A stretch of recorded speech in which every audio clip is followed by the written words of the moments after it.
Mais um quadro de saúde para você que sempre acompanha nossos vídeos, que sempre acompanha nossas reportagens. Hoje nós vamos falar com o Dr. José Manuel, ele que é otorrinolaringologista, mais conhecido como otorrino.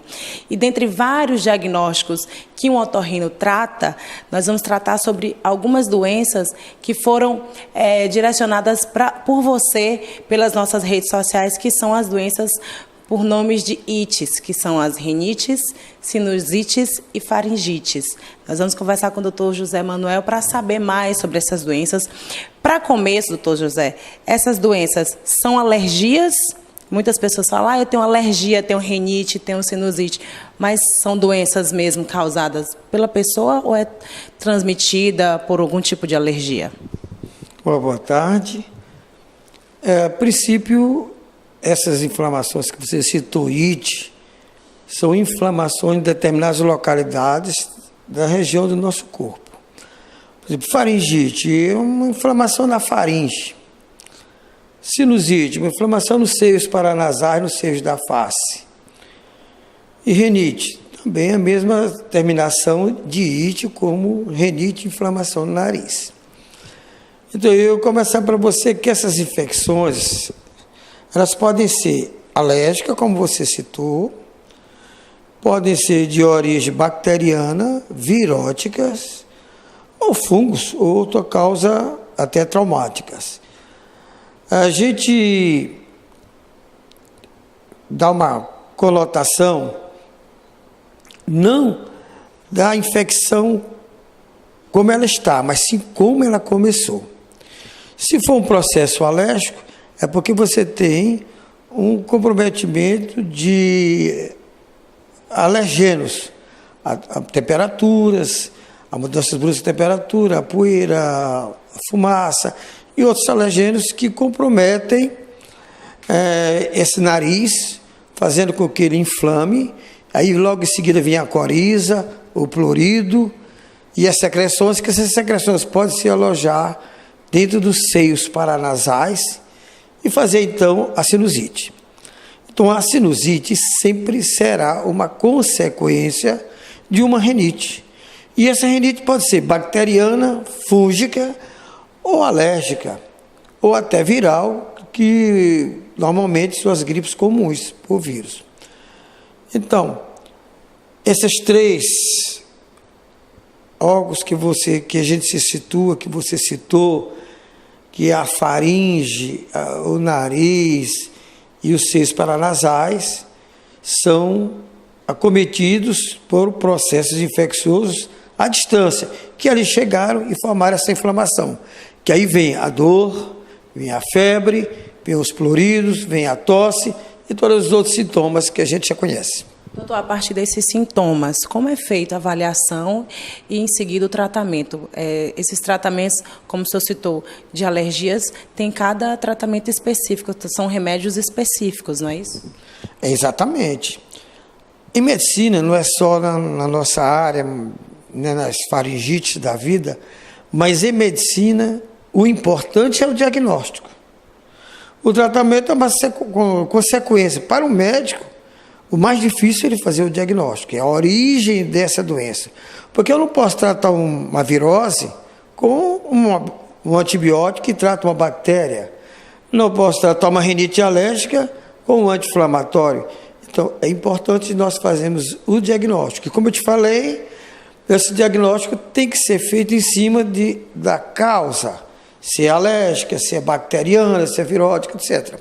E fazer os tipos de exames para poder saber direitinho o que significam os sintomas, né? A queixa do paciente e o exame físico nos é muito importante. Os outros exames, que a gente chama de exames complementares, como raio-x, vídeo nasolaringoscopia, endoscopia, tantos outros exames que a gente tem, como recurso, a própria tomografia, são para confirmar ou tirar dúvidas do diagnóstico. Mas quando a gente já pede um exame desse, a gente já tem a determinação para onde a gente quer chegar, para começar o tratamento do paciente.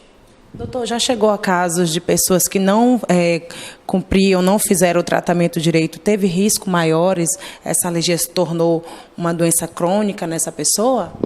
Sim, com certeza, todas elas. Aliás, em medicina, o importante é você prevenir. Se você previne a doença, você já está com 50% da sua saúde preservada.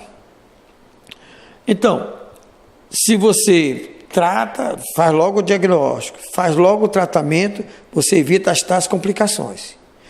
E a sinusite é uma complicação séria. A faringite também deixa você afônico, sem voz. A rinite deixa você sem respirar, com aquela obstrução nasal constante, com aquele prurido.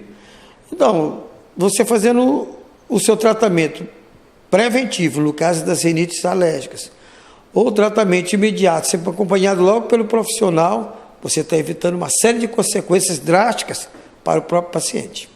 Doutor, o senhor falou em relação à prevenção, a gente sabe que nós vivemos num clima bastante quente, como aqui na cidade de Bacabal. E periodicamente, por conta desse calor, a gente tem hábitos que podem influenciar a vir esse tipo de alergia. Como é que a gente pode se comportar, como é que a gente pode agir em relação a isso para diminuir ou para se prevenir para que não venha uma alergia ou um problema maior? Basicamente, é o local que você está, que deve ser adequado, limpo, higienizado, as roupas que você vai usar, a sua alimentação à base de líquidos, hidratar bem o corpo. Então, isso são medidas importantes que previnem você estar submetendo a tomar gelados, fazendo aquelas mudanças bruscas de temperatura no seu organismo, que te levam àquelas infecções corriqueiras desses órgãos que nós estamos falando. Doutor, existe cura para essas doenças ou a pessoa vai ter que se acostumar com ela para o resto da vida? Ou existe alguma cirurgia que possa fazer com que essa pessoa, com esse paciente, tenha cura dessas doenças, dessas chamadas ites? Claro que existe. Todas elas são tratáveis e curáveis. A mais difícil, em termos de a população entender, seria a parte alérgica, que você tem, além do tratamento, ter os seus cuidados exacerbados para que você não tenha essas crises de rinite alérgicas. E as outras você faz o tratamento clínico e a gente só chega ao tratamento cirúrgico quando já chegaram ao ponto de complicar, aquelas complicações que nós citamos anteriormente. Aí sim é a parte cirúrgica que entra, porque na rinite ela pode advir de tantas repetições, formar pólipos nasais. Esses pólipos não se tratam mais com medicamento, eles não regridem mais com medicamento, tem que ser cirúrgico. Existem várias sinusites que você não tem como tratar só clinicamente, tem que realmente fazer a parte cirúrgica. E as faringites não. As faringites só quando acometem as pregas vocais, que eles já formam pólipos de corda vocal, que também normalmente são cirúrgicos. Doutor, já chegou casos da pessoa não se cuidar e perder as suas cordas vocais, perder a sua voz ou mudar a sua voz, ficar rouca para sempre por conta dessa faringite? Mudar sim, para sempre talvez não, porque como eu te falei, há o tratamento que corrige com a cirurgia e com a grande ajuda da fonoaudiologia. As fonoaudiólogas são parceiras do otorrino, tanto no cuidar da voz, que são as fonoterapia, como até no cuidar da audição. Então, além de tantas outras, dessas apneias noturnas, então a fonoaudiologia é muito parceira dos otorrinos. Doutor, agora para a gente encerrar nossa entrevista, quais são as doenças mais comuns que os pacientes lhe procuram para se tratar? Olha, eu tenho aqueles problemas das amigdalites de repetição, que já passaram na mão de outras especialidades e que o tratamento clínico não resolveu, e então nós realizamos o tratamento cirúrgico. E a gente realiza aqui em Bacabal aquelas cirurgias de adenoidites, e de amigdalite, polipose nasal e tantas outras que a gente tem recursos dentro da nossa cidade para fazer a parte cirúrgica.